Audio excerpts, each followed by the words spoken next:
Hay que resaltar la importancia de que se haya reunido el Grupo de Lima. Eso evidencia que el tema venezolano sigue siendo objeto de atención en la agenda mundial. En lo que va del año, cantidad de reuniones, citas internacionales.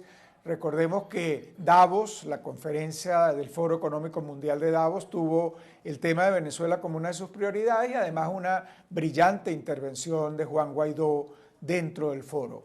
Más recientemente, la Cumbre de Seguridad de Múnich, que es un foro que podríamos decir complementario a Davos, pero con un perfil mucho más bajo, con menor asistencia, con menos difusión, sin embargo, con una agenda muy importante, también tuvo el tema de Venezuela. En la conferencia de Múnich, Venezuela quedó entre las 10 amenazas que vive el mundo en materia de seguridad. En nuestro hemisferio es el único país. El resto pues están Siria, Libia, Irán, Yemen, Sudán, etcétera, pero en nuestro hemisferio Venezuela es el tema que preocupa. La OEA sigue teniendo el tema como aspecto central. El Consejo de Derechos Humanos de las Naciones Unidas ya celebró su primera reunión y también lleva el seguimiento, mantiene en la agenda el seguimiento del informe elaborado por la señora Bachelet, que además debería estar actualizándose de otra manera. En este contexto, que el Grupo de Lima se reúna es de capital importancia. Cuando vimos la declaración, surgió la duda de qué país democrático pudiera tener dudas en esa declaración. Esa declaración está señalando muy clara y contundentemente la necesidad de una elección en condiciones competitivas, en condiciones de transparencia, de seguridad jurídica, de observación internacional, no de acompañamiento.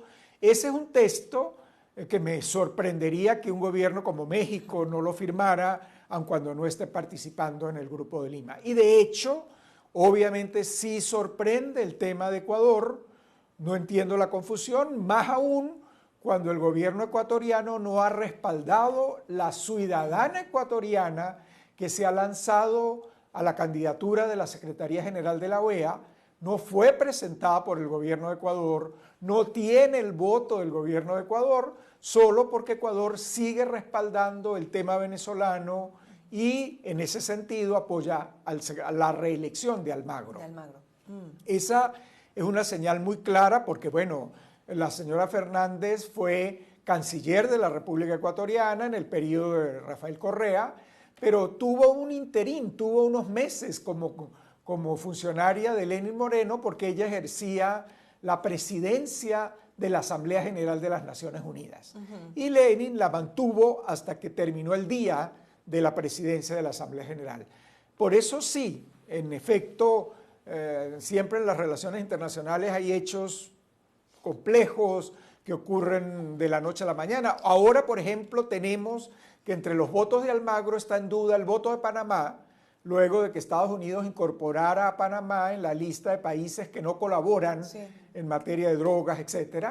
Y también está en duda el voto de El Salvador, después de la acción poco transparente, poco democrática que realizó el presidente de El Salvador al llevar a las Fuerzas Armadas al Congreso para forzar una decisión.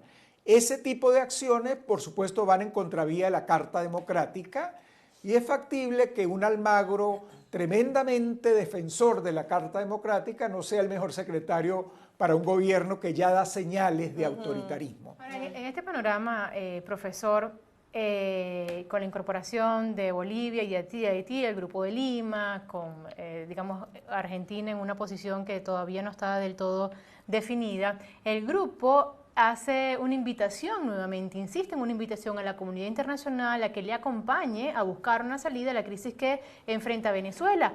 ¿Cuánta atención puede recibir esta invitación? ¿Qué países podrían ser candidatos a sumarse, a incorporarse a las iniciativas del GL? Mira, yo al ver el contenido de la declaración sentí un ambiente positivo. Se necesita tener clara la hoja de ruta que se quiere seguir con Venezuela.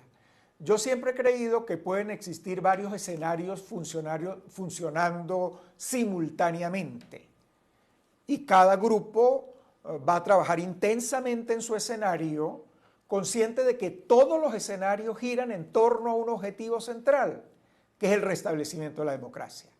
Ahora, en este momento pareciera que no son varios escenarios, que es fundamentalmente un escenario.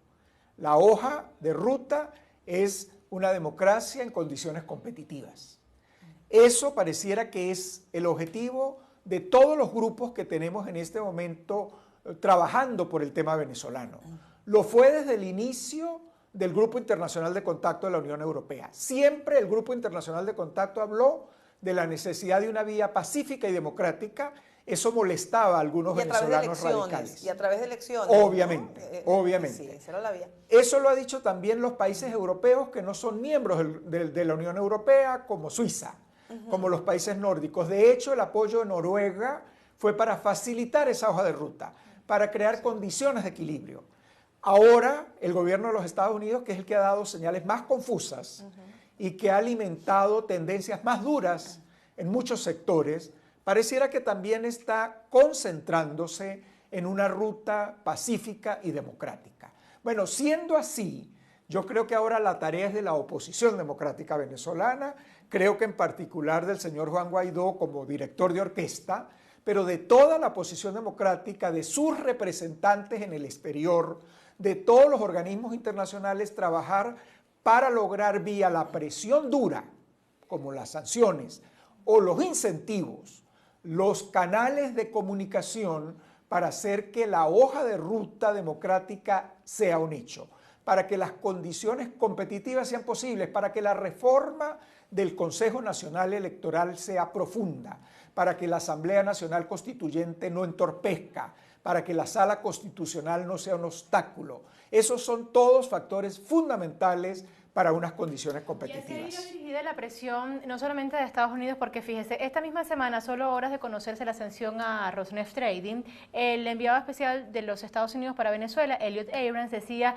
la sanción no es, la idea es que no es que sea permanente, es reversible siempre y cuando la administración de Nicolás Maduro admita realizar unas elecciones que permitan una salida democrática en Venezuela. Es decir, ¿hacia allá van todas las iniciativas de acuerdo con lo que está planteando? Eso es la señal que observamos. Eso es muy positivo, pero tiene que haber un equipo de coordinación, porque hay demasiados temas en la agenda internacional. Europa tiene demasiados problemas, Estados Unidos está en la elección interna, el tema de Rusia y sus problemas de frontera, el tema del coronavirus, son muchos los temas que están en la agenda y es indispensable que exista un equipo venezolano, un equipo coordinado por Juan Guaidó, para que trabajemos en que esas iniciativas se coordinen, en promover nuevas iniciativas de ser necesaria, pero todas encaminadas hacia la ruta pacífica y democrática.